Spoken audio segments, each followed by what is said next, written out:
I had spent a few days in Austin visiting friends. I live in Louisiana, so it's sort of an all-day drive. On my last day in Austin, my old friend Tom had commented on my Instagram story asking when I leave, and I said today.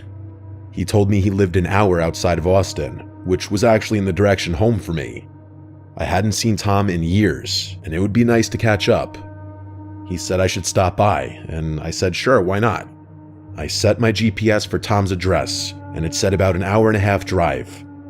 Tom and I had been friends back in high school, but lost touch after graduation. We followed each other on social media, but hadn't really spoken in years. When I pulled up, I noticed his house was a little old-fashioned. It wasn't run down or anything, just aged. The wooden porch creaked under my steps, and when he opened the door, I caught the scent of old wood and something rustic, like an old cabin in the woods. Tom was of course very welcoming, giving me a big hug and pulling me inside. Some friendships stay just as pure no matter how much time passes. The inside of the house was just as old as the outside. The furniture looked like it had been around since the 70s, and every step I took on the hardwood floors led out a small creak. It felt kind of Texas, I guess. It was kind of charming in a way, like stepping back in time. We sat down in his living room, catching up on life, drinking whiskey. It was like 5 p.m. by this point. One drink turned into two into three, and before I knew it, I was pretty drunk. The warmth of the alcohol made the room feel smaller, cozier, but also heavier. Hours passed like minutes, honestly. We were having such a good time catching up that eventually he dropped the question I knew he'd ask. "Hey man, you got a long drive back. Why don't you crash here for the night?" he offered. I hesitated, but he was right. I wasn't in any shape to be on the road. I said yeah, good idea, and asked if I'd take the couch we were on, and then he said, "Nah, I got a spare room. It's nothing fancy, but it's better than the couch." That was good enough for me. We ate some Chinese food that we had delivered, and after a while, he led me down a short hallway to the spare bedroom. I didn't pay much attention to the inside of the room because I was hammered. We both were. But I remember the air in the room was still, like the room hadn't been used in a long time. I barely had time to register my surroundings before I collapsed onto the bed, completely exhausted and drunk. Sometime in the middle of the night, I woke up. My mouth was dry, my head was spinning, and the room was dark, except for a little bit of moonlight sneaking in through the blinds. That's when I saw it. In the far corner of the room, on the closet door, there was something hanging. At first, it looked like a long black trench coat on a coat rack, but as my eyes adjusted, the shape of it felt wrong. It had a broad upper portion, almost like shoulders, and the way it hung made it look less like fabric and more like a silhouette. My heart pounded in my chest. I didn't remember seeing that when I stumbled into the bed, but I had been drunk. Maybe I just hadn't noticed. I rolled over, trying to ignore it. It was just a coat, nothing more, but I couldn't help myself. I peeked again, still there. I squeezed my eyes shut, took a deep breath, and forced myself to sleep. I don't know how long I was out there before I woke up again. It wasn't just discomfort that pulled me from sleep. It was sound. A slow, soft creaking, like someone stepping carefully on an old wooden floor. My eyes shot open. The room was dimly lit now, dawn creeping through the blinds. I turned my head toward the corner, and my stomach dropped. The coat was gone. I sat up so fast that my head spun. My body was buzzing with a sickening mix of fear and leftover alcohol. I scanned the room, my heart thudding against my ribs. There was nothing in the corner, just an empty closet door. I threw the covers off and rushed to Tom's room. He was snoring, completely unaware of the panic storming through me. I shook him awake, which took a lot of effort considering he was out from all that alcohol. He finally woke up very confused, rubbing his eyes. "The coat," I said breathlessly. "The one on the coat rack in the spare room." He squinted at me, confused. "What coat?" he said. "The black trench coat, the one that was hanging on the closet door. It looked like a person almost." Tom sat up, looking more awake now. "I don't own a trench coat, man. I don't even have a coat rack in that room," he said. I stared at him, waiting for him to say he was messing with me, that this was some kind of joke, but his expression stayed serious. "Come look," I said. He sighed, but got up and followed me back to the spare bedroom. I pointed to the exact spot. "It was right there," I said. Tom scratched his head. He asked me if I was sure I wasn't just dreaming, but I said I know what I saw. I insisted, with my voice shaking slightly. "I woke up and it was there. Then I woke up again and it was gone," I said. We stood in the room for a few moments, both of us feeling the same eerie silence pressing in on us. Tom finally exhaled and shook his head, agreeing we should check the house just in case. We searched every room, every closet, every corner. Nothing. No signs of forced entry, no weird coats hanging anywhere, nothing that could explain what I saw. Eventually, Tom tried to convince me that maybe I had been in some kind of half-dream state, seeing things that weren't there. I wanted to believe that, really. I didn't want to think about the alternative. As soon as the sun was fully up, I grabbed my stuff, said goodbye, and hit the road. I almost felt guilty leaving him alone after that. The whole drive back to Louisiana, my mind kept circling back to that moment, waking up to that coat-like figure staring at me from the corner, the way it was just gone in the morning. Maybe Tom played a cruel prank on me, but to this day he's never admitted to anything, so I doubt that. Or maybe, just maybe, there had been someone in that house watching me sleep, and they decided to leave before the morning came.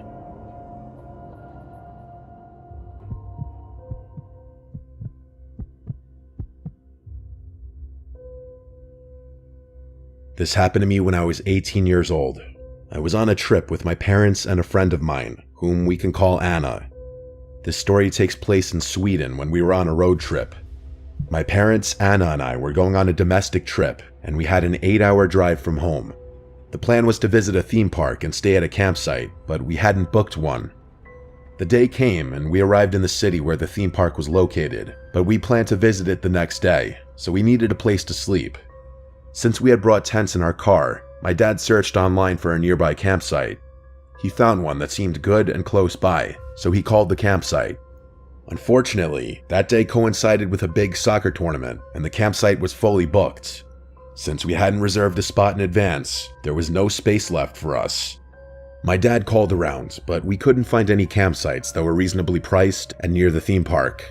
Our only option was to find a camping spot in nature. We set the GPS to the nearest parking area in a forest to avoid parking fines. Eventually, we found a spot in a nature reserve. When we arrived, there were some people around, so we asked if it was okay to set up our tents there and whether it was a good place to stay.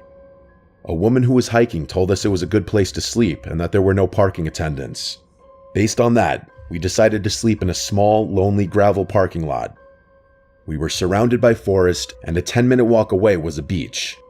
At first, we considered setting up our tents on the beach, but something told me it would be better to camp in the parking lot. As we got out of the car to set up our shelter for the night, I noticed a lone car parked further away in the lot. It looked like it was in bad condition, and there was no one inside. I found it strange because it was already evening, so there were no more people at the beach or hiking in the woods. However, I didn't think too much about it at the time. I helped my parents set up our tents. They were sleeping in one tent, while Anna and I shared the other, with both tents placed close together. After struggling to build them, we finally finished. Anna and I made our tent cozy, watched YouTube, and ate snacks. By this time, it was around 11 p.m. We wanted to sleep at a decent hour so we wouldn't be too tired the next day. After a while, around midnight, we decided to sleep. At this point, my parents were already asleep in their tent. Anna and I were scrolling through TikTok when we suddenly heard a metallic sound from the parking lot. It sounded like a shovel being thrown onto the gravel. We both jumped in fear and asked each other what it could be. Too scared to peek out of the tent window, we chose to stay silent and listen. The sound had come from the same direction as the abandoned car. We then heard what I assumed was a shovel being thrown into the car's trunk, followed by the trunk slamming shut. We sat in silence, our hearts pounding. Then we heard the car speed off as if someone were trying to get away quickly. I texted a friend from a nearby city, telling him where we were staying. He replied, warning me that the beach nearby was known to be dangerous, with organized criminals often engaging in illegal activities there. We had no idea about this before. When I read my friend's message, I felt cold and deeply unsettled. About 10 minutes passed in silence after the car sped away. Anna and I had started to calm down a little when, out of nowhere, we heard the loudest, most blood-curdling scream from a man coming from the woods. We were absolutely horrified. I immediately texted my mom, telling her we just heard a loud scream. When she didn't respond, I called her phone to wake her up. She finally answered and said neither she nor my dad heard anything. She reassured me that it was probably nothing serious, but at that moment, I couldn't think of any normal reason for someone to scream like that. Anna and I crawled under the blankets, terrified, not knowing what was happening. Every minute felt like an hour. Even though it was midnight, we were too scared to sleep. Suddenly, everything became eerily silent. Then, my blood ran cold. I heard footsteps. Someone was walking around our tents, moving stealthily. Anna and I sat up, frozen in fear. I put my phone down so that its light wouldn't illuminate the tent.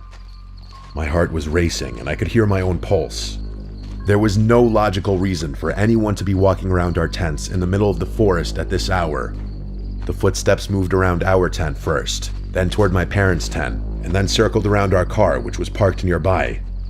The person stopped and seemed to be looking at our tents. For a moment, there was complete silence. Then, I heard the same car from earlier returning.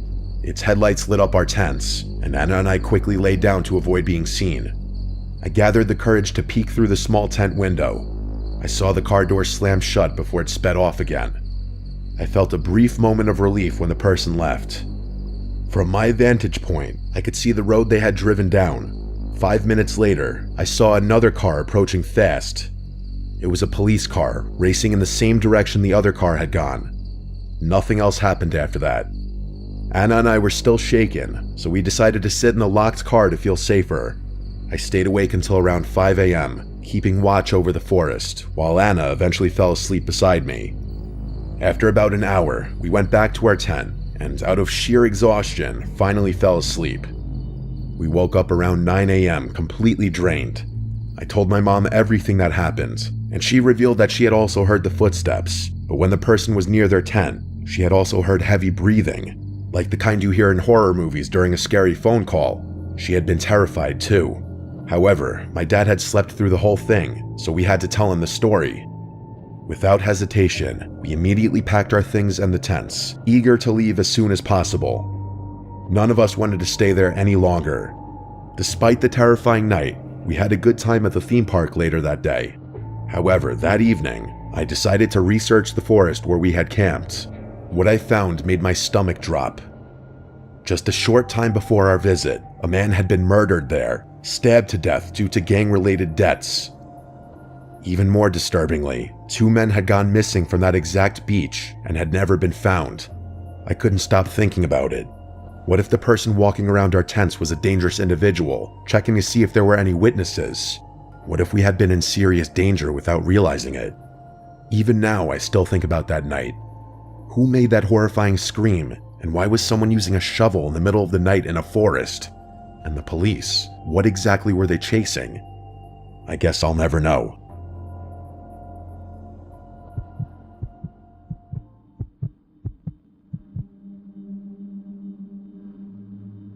This is a story that still haunts me when I think about it, even though I was so young when it happened. 6 is around the age where a lot of my childhood memories start to become more clear. I have one sibling, my older brother Keith. Keith is 2 years older than me, so at the time he was 8. When I was 6, I had a strict bedtime, 8:30. If I didn't abide by it, or our dad caught either of us up past our bedtime, we'd be in serious trouble. Our dad was always strict with us as kids. Honestly, I don't remember if this happened on a school night or not, but I woke up in the middle of the night to Keith shaking me awake. Keith and I shared a big bedroom upstairs in the house. My parents' room was on the first floor of the house. I was confused why Keith was waking me up, until he told me in a whisper to be quiet and listen, and I did listen, and I heard what he was talking about. It was our mom's voice calling for us downstairs, but it was in a very quiet, whisperish type of voice. I was going to get up to go answer our mom, but my brother told me not to. He said that he didn't think it was Mom. I told him to stop trying to scare me. I remember being so mad at him. He told me to go closer and listen, so I got up and went towards the bedroom door. Right outside of our bedroom door was the little hall that led to the bathroom and another bedroom that our grandma would sleep in whenever she'd sleep over. Directly to the right, when you leave our bedroom, was the stairway downstairs, which had a door as well. I put my ear up on the bedroom door, and I heard the voice clearer. It sounded like our mom's voice, calling our names. "Keith, Mikey." I said to Keith, "That's Mom," and he said, "No, it's not." Somehow, as a 6-year-old, and as the little brother, I found myself being the one confident enough to open our bedroom door and then listen through the stairway door. But now, the voice stopped. I whispered to Keith that Mom walked away, and again he said, "That's not Mom." I kept telling him to shut up and that he was scaring me. I unlocked the stairway door and slowly pulled it open to avoid making noise, and when the door was open just enough, I peered through the opening. At the bottom of the stairs was clear as day the silhouette of a person, a woman, but right away I knew it was not our mom. Whoever it was, she saw me because she said, "Hi sweetie, come down." Immediately I shut the door and locked it and went back into our bedroom and locked that door as well. I started to cry, and Keith kept saying, "I told you." We both agreed to start screaming as loud as we could on 3 to wake our parents. So on 3, we started stomping on the floor and screaming as loud as we could. It didn't take long for our parents to barge up the stairs pounding on the locked door.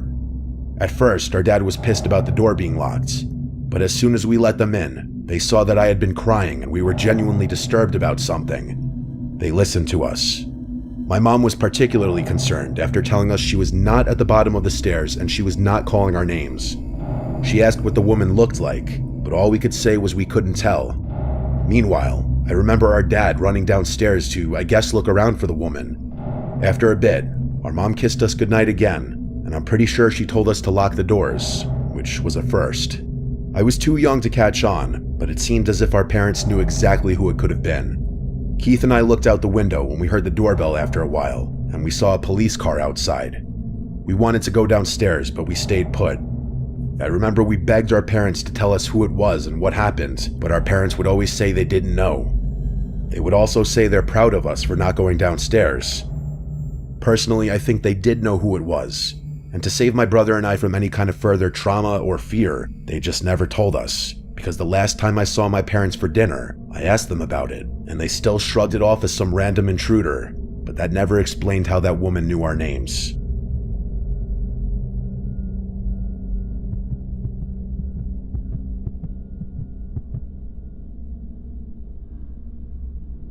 This happened when I was 16.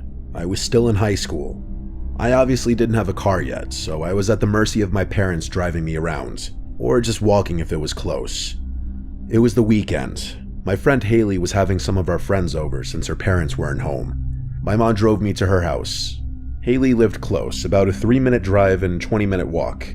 My mom was single at the time, and she also liked to go out too, so she told me that if she's out late, then to just walk or get a ride home, which meant she was going on a date. A few of our girlfriends were at Haley's house, Tina, Courtney, and Belle. The 5 of us hung out in her backyard for a few hours until some boys from our school unexpectedly showed up. By unexpectedly, I mean Haley didn't tell me she was inviting them. The reason I was annoyed by this was because one of the boys that showed up was a boy I had some annoying history with and didn't really want to see. Haley thought she was being cute and sneaky by inviting him there against my knowledge, because she for some reason wanted him and I to work things out. It was just an awkward mess. There were 4 boys and 5 girls, including me, so eventually, I just decided I wasn't really feeling it. So, after a while, I left. I'm sure after I left that some of the others started to leave shortly after because it was already late, but I just didn't want to be around those boys. I made sure to let Haley know how pissed off I was over texts as I was walking home, and she kept saying, "OMG, come back." She apologized and I forgave her, but I still just wanted to go home. I walked for like 5 minutes until I slowed down. I thought I heard footsteps behind me, and when I slowed down, I confirmed I heard footsteps that weren't mine. I turned around, and there was a middle-aged man with a hood up over his head and his hands in his hoodie pocket. He was smiling, looking at me, and said, "How you doing?" I responded, "Hi," and just turned and kept walking. We were in the suburbs, people are walking around. It's not unheard of, even if it was late. 5 minutes more passed of me walking, and every time I'd glance around, that man would still be behind me, more or less the same distance away. maybe a little closer each time I looked. It was not a straight path home. I'd have to make multiple turns onto intersecting roads to get to my house, and each turn I made, he was still there. I was texting my friends about it, and then the man from behind me said, "Isn't it such a nice night? Love this weather." I replied back, "Yeah," and that was it. I started walking just a bit faster, but not enough to draw suspicion like that I'm running away. The man spoke again, and every time he opened his mouth, part of me died a little more inside. Like, why was he talking to me? Why was he following me? He asked, "Are you from the neighborhood?" I replied, "No." I was making my answers short and firm. The man chuckled. I started asking all my friends for help, to send one of the guys to come pick me up. Ironically, the boy who I was trying to avoid was on his way to come get me. I'll just nickname him Brandon. The man behind me then said something that changed everything. He said, "I'm not gonna hurt you. You live by the elementary school, right?" I turned around, and he stopped in his tracks. He was still smiling, but now his smile seemed more disingenuous, more sinister. I screamed, "Leave me alone," and started to run. I heard the man running behind me, catching up to me. At that point, it was my life on the line, so I started screaming bloody murder. I started screaming, "Help me," for everyone in their houses to wake up and hear. The man dropped his nice guy facade and said, "Shut up, you little bitch." My screams definitely scared him off, because he obviously didn't want a bunch of witnesses about to come out of their houses.